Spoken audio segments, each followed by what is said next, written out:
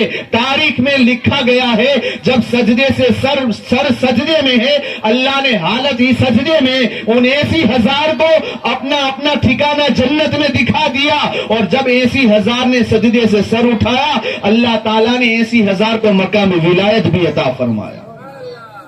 تو ایک ولی کی, نبی کی نگاہ اور ولی کی ولایت اگر دیکھنی ہو تو بہت سے واقعات ہیں. سرکار غوث اعظم کی بارگاہ میں نہیں, وہ چور آیا تھا سرکار غوث اعظم کا کھرکا چرانے کے لیے, کیونکہ سرکار غوث اعظم ایسے جبے پہنتے تھے روزانہ, جو ایک مرتبہ اتار دیتے تھے نا دوسری مرتبہ نہیں پہنتے تھے.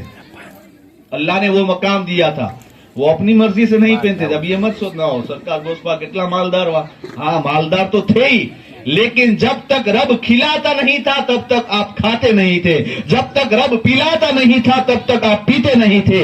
اسی لیے تو بریلی کا امام سنیوں کا تاجدار کہتا ہے قسمیں دے دے کے کھلاتا ہے پلاتا ہے تجھے پیارا اللہ تیرا چاہنے والا تیرا. ارے جب سرکار غوث اعظم فجر کی نماز پڑھنے کے بعد اپنے جسم پر جو کھرکا زیب تن کرتے تھے نا, بڑے بڑے بادشاہ فقیر بن کر بھکاریوں کی طرح قطار میں کھڑے رہتے تھے. کاش آج عبد القادر کا جبہ ہمیں مل جائے.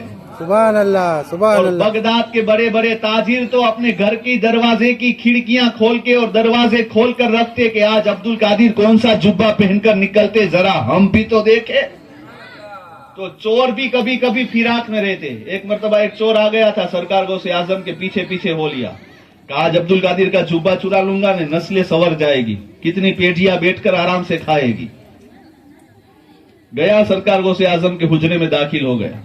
سرکار غوث اعظم وہ آبا اتار کر ٹانگ دیتے ہیں, یہ تو کپڑا ٹانگتے ہیں.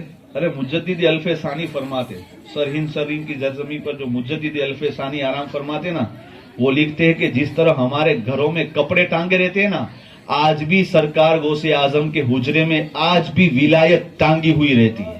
سبحان اللہ, سبحان جس اللہ. طرح ہمارے گھروں میں کپڑے ہم اتار کر ٹانگ دیتے ہیں نا کھتی میں, آج بھی سرکار غوث اعظم کے دربار اور خانقاہ میں کھتیوں میں ولایت کبھی قطبیت کی لٹک رہی ہے, کبھی ابدالیت کی لٹک رہی ہے. جب مرضی چاہتی ہے وہ کھرکا عطا فرما دیتے ہیں. اور آج بھی ہر نماز عصر کے بعد گارے سور میں سرکار غوث اعظم کی محفل آج بھی لگتی ہے. کیا محبوبیت کا خطاب اللہ نے عطا فرمایا. سوچو تو صحیح, بس آخری 2 بات بتا دو. سوچو اللہ نے کیا مقام عطا فرمایا ہے. آج بھی گارے سور میں ہر دن عصر کی نماز کے بعد سرکار غوث اعظم کا دربار لگتا ہے. اور مجدد الف ثانی فرماتے ہیں ہر شب جمعہ سرکار غوث اعظم کی حوصلہ افزائی کے لیے گنبد خضرا سے مصطفیٰ بھی اس محفل میں تشریف لاتے ہیں. اور ہر علاقے کا کتب اور ہر علاقے کا ابدال, دیکھو ہر علاقے کا کتب ہوتا ہے,